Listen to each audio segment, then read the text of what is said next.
Kolhapur road Ramnagar गल्ली number 2, 3, 4 मधील नागरिकांनी काल हिंदू एकता आंदोलनाचे प्रदेशाध्यक्ष माजी आमदार नितीन शिंदे यांना परिसरातील नशेखोरांचा होणारा त्रास सांगितलाय।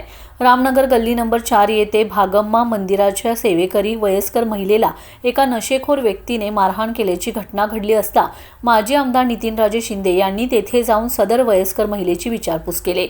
त्यावेळी तेथील भागातील महिलांनी व लोकांनी सांगितले की मंदिरासमोर हा विकृत व नशेखोर व्यक्ती राहतो व त्याला मंदिराच्या आरतीचा व घंटा वाजवल्याचा त्रास होतो, म्हणून त्याने सदर वयस्कर महिलेला शिवीगाळ करून अंगावर धावून येऊन मारहाण केले। तसेच रामनगरमधील इतर गल्लीमध्ये मोठ्या प्रमाणात नशेखोरांचा सुळसुळाट झाला असून महिलांना छेडछाड प्रकार वाढलाय।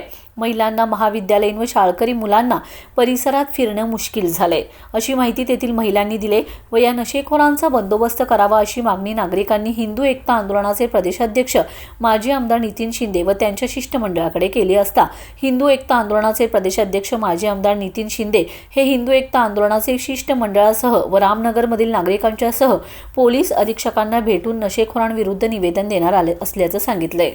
यावेळी अमर पडळकर, वैशाली पडळकर, रोहित जगदाळे, परशु कोळेकर, मनोज साळुंके, प्रदीप निकम, अनिरुद्ध कुंभार, गजानन माने, राजेंद्र कल्लोले, सुमित शिंदे, जगदीश कुदळे, रवींद्र कुदळे आदी उपस्थित होते।